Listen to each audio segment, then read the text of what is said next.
जलेबी जैसे सीधे मेरे पति देव जी। आशीष, 10 बज रहे हैं। कहाँ पर हो? अभी तक घर क्यों नहीं पहुँचे? परी और माँ दोनों पूछ रहे हैं। आरती ने फोन पर पति से घर आने में देरी होने पर कारण पूछते हुए कहा। आरती, मैं बस ऑफिस से निकलने लगा हूँ, 15 मिनट में पहुँच जाऊँगा। पति की बात सुनकर आरती ने मन में सोचा कि चलो 15-20 मिनट की ही तो बात है, इंतजार कर लेती हूँ। बहुत दिनों से एक साथ खाना नहीं खाया, आज दोनों पति पत्नी एक साथ डिनर करेंगे। आरती ने परी और सास को खाना खिला दिया था और वो सोने चले गए। आरती पहले अकेले में कुछ देर तक फोन देखने लगी। 20 मिनट बीत चुके थे। फिर उसने किताब पकड़कर कुछ देर खुद को व्यस्त कर लिया। 10:30 बज रहे थे। बार बार घड़ी पर नजर जा रही थी कि और 11:15 बजे। आरती ने सोचा कि एक बार फिर से फोन करके पूछ लेती हूँ, लेकिन फिर मन में ख्याल आया कि अगर आशीष कहीं उस समय गाड़ी चला रहे हुए तो। नहीं नहीं, ड्राइविंग करते समय फोन पर बात करना ठीक नहीं होगा। यह सोचकर आरती ने 1-2 बार फोन पकड़ा और फिर खुद ही उठाकर नीचे रख दिया। भूख और इंतजार दोनों के कारण आरती की हालत खराब हो रही थी। गुस्सा भी आ रहा था, लेकिन अब निकाले किस पर, यही समस्या थी। और फिर आखिर जब घड़ी की सुई 11 के पार हुई, पतिदेव ने घर के अंदर प्रवेश किया। आशीष के घर के अंदर दाखिल होते ही आरती ने अपनी नाराजगी दिखाते हुए कहा, यह क्या, तुमने तो कहा था कि मैं 15-20 मिनट में पहुंच जाऊंगा। घड़ी की तरफ तो देखो जरा, पिछले 1 घंटे से तुम्हारा इंतजार कर रही हूँ। हाँ यार, थोड़ा सा लेट हो गया। अगर इतना समय लगाने वाले थे तो कम से कम मुझे पहले ही बोल देते। पता है कितनी बेचैनी हो रही थी इंतजार करते करते। अब तो मेरी भूख भी मर गई है।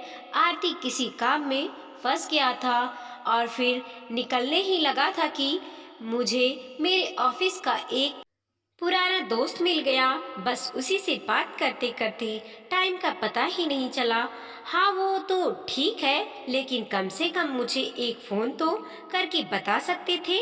पता है तुम्हारे इंतजार मैं भूखी बस इधर उधर भटक रही हूँ। मैंने खाना भी नहीं खाया पिछले 1 घंटे से। यार आरती, तुमसे कितनी बार बोल चुका हूँ कि मेरे लिए खाने पर इंतजार ना किया करो। वैसे भी मैं खाना खाकर आया हूँ। वो दोस्त ने जबरदस्ती खाने के लिए रोक लिया था। आशीष की बात सुनकर आरती अपना गुस्सा रोक ना पाई और वो बरस पड़ी। हाँ हाँ, नहीं करना था इंतजार, लेकिन जब तुमने कहा कि 15-20 मिनट में आ रहा हूँ, तब मैंने सोचा कि आज एक साथ डिनर करेंगे। लेकिन अगर मुझे पता होता कि तुम इतना टाइम लगाने वाले हैं तो तुम्हारा इंतजार बिल्कुल भी नहीं करती। मेरी गलती है। भूल गई थी कि तुम्हारे 20 मिनट का 1 घंटे के बराबर होता है। अच्छा ठीक है यार, सॉरी, गलती हो गई। आगे से पक्का फोन कर दूंगा। मैं बहुत थक गया हूँ, मुझे बहुत नींद आ रही है, मैं सोने जा रहा हूँ। आशीष का रूखा सा जवाब सुनकर गुस्से में तिल मिलाते हुए आरती ने बिना कुछ खाए ही सारा खाना ऐसे ही फ्रिज में उठाकर रख दिया। आज गुस्सा आना जायज भी था। दरअसल आरती के साथ ऐसा कोई पहली बार नहीं हुआ था।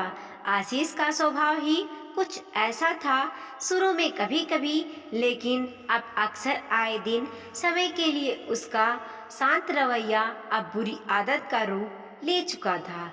आशीष का हर बार 10 मिनट कहकर आधा घंटा लगा देना आम बात थी।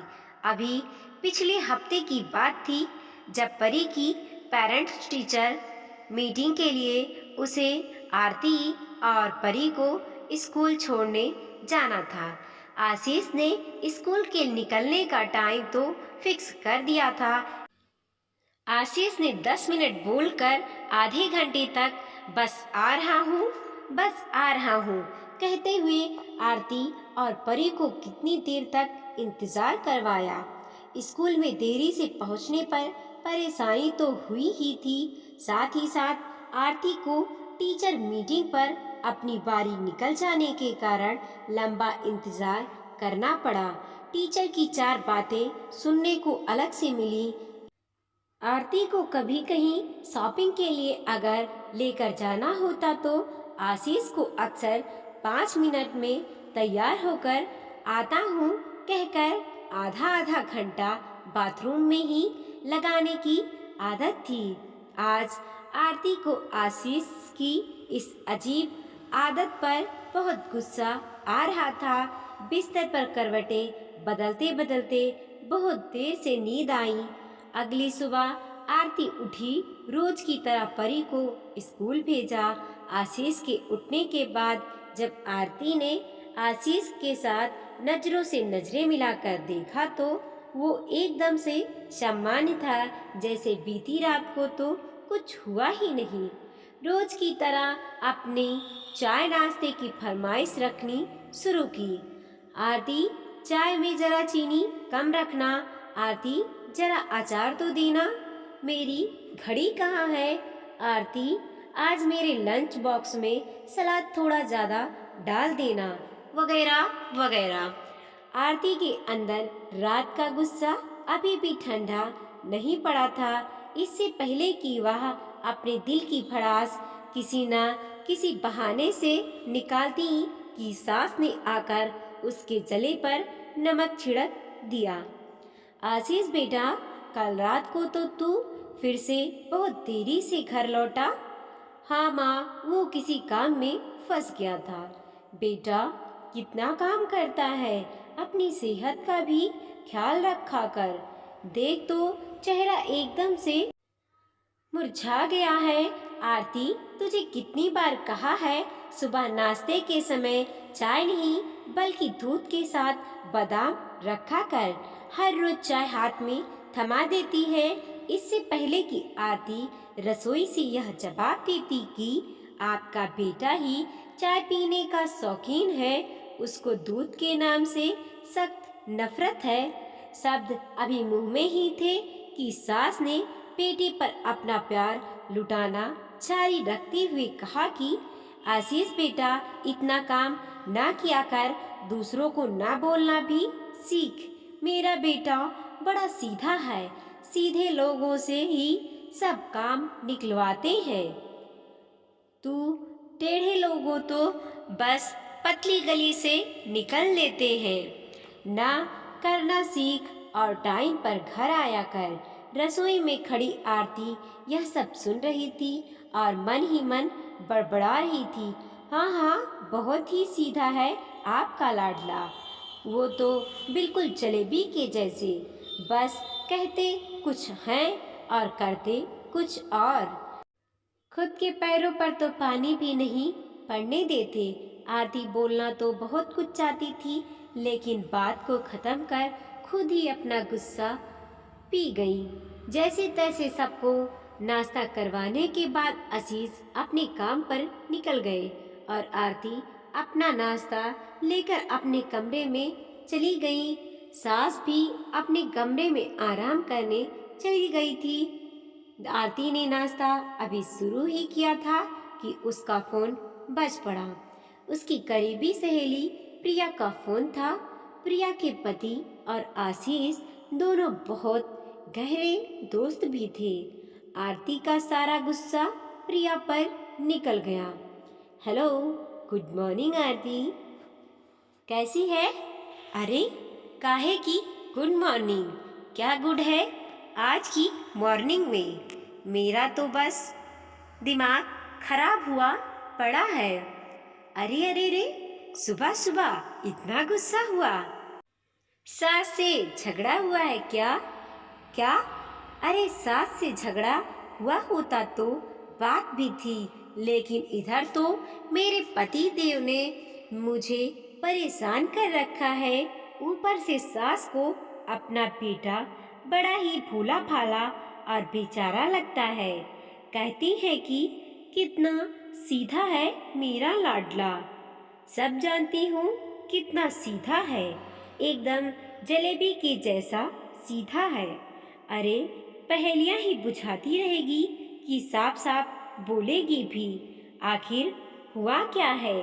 आरती ने प्रिया को रात वाला किस्सा सुनाते हुए भी कई किस्से की एक साथ झड़ लगा दी। और अरे कोई बात नहीं, कभी कभी होता है। मैं बहुत पहले से जानती हूँ आशीष भैया के स्वभाव थोड़े ढीले जरूर हैं, लेकिन दिल के बहुत साफ है। मेरे पति देव के जिगरी दोस्त जो ठहरे। पति से आशीष भैया के 2-2 मिनट वाले किस्से सुने हैं मैंने। एक बार आशीष भैया ने मेरे पति देव को एयरपोर्ट छोड़ने जाना था और आशीष भैया का वही राग आ रहा हूँ, बस पहुँचने वाला हूँ के चक्कर में मेरे पति की फ्लाइट मिस होते होते बची थी। लेकिन मैं तो बस यही जानती हूँ वो तुझे बहुत प्यार करते हैं। अब तू भी आशीष की ही साइड ले रही है। अरे नहीं यार, मैं तो बस इतना कहना चाहती हूँ कि बहुत अच्छे हैं भैया। तू छोटी सी बात को पकड़कर बेकार में परेशान हो रही है। यह तुझे छोटी सी बात लगती है? जब मॉल में अकेले छोड़कर तेरा पति तुझे 10 मिनट बोलकर आधे घंटे के लिए कहीं गायब हो जाएगा ना, तब तुझे पता चलेगा।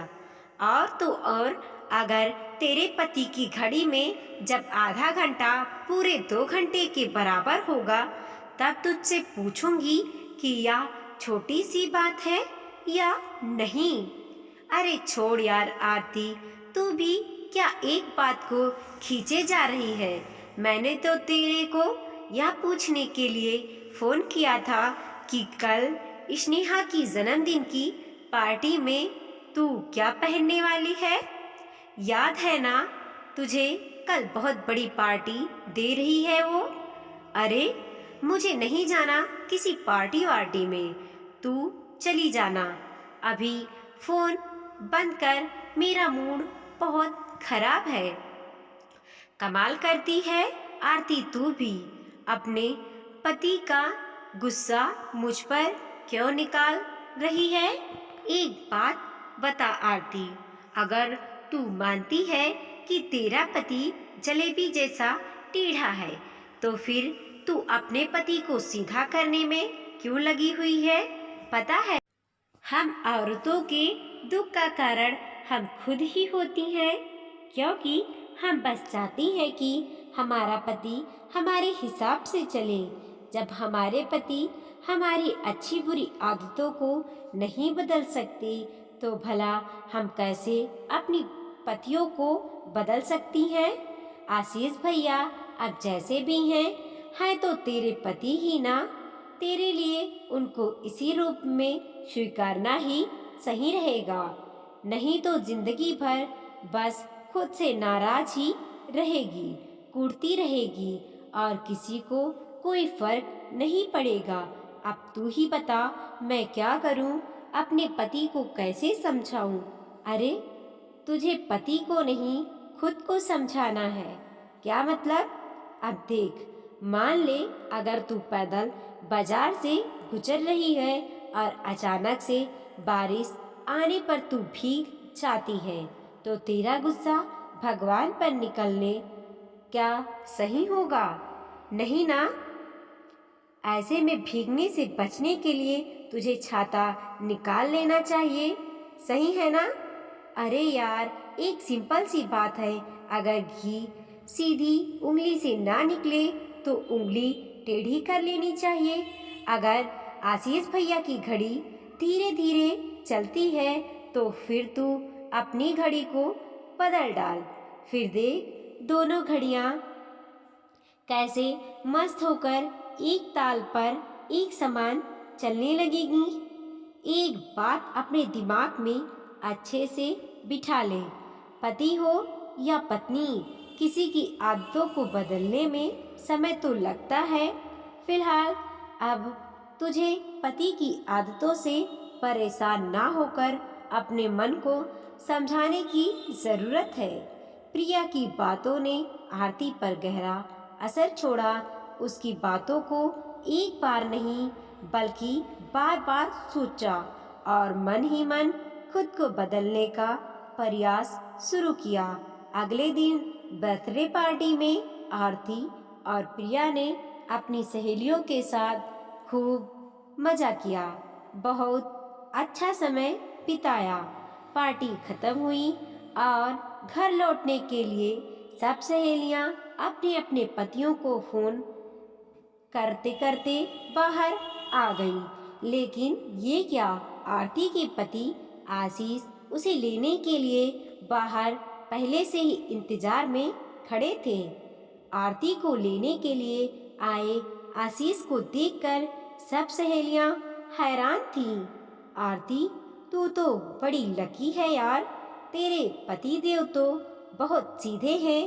तेरे बुलाने से पहले ही तुझे लेने आ गए। हमारे वाले को तो फोन करके याद दिलाना पड़ता है। आरती ने चुपके से प्रिया को आंख मारी। मन ही मन कहा, हाँ यार, मेरे पति देव सीधे तो हैं, वो भी एकदम जिलेबी के जैसे। चेहरे पर बड़ी सी मुस्कुराहट सजाकर आरती बड़े गर्व के साथ पति का हाथ थामकर गाड़ी में बैठ गई। मानो एक ही पल में सारे गिले शिकवे मिट गए। सबको हाथ हिलाकर बाय कहकर खुशी खुशी वहां से चली गई। अंदर की बात तो बस इतनी सी थी कि आधे घंटे पहले ही आरती ने आशीष को मैसेज कर दिया था, 10 मिनट बाद मुझे लेने आ जाना।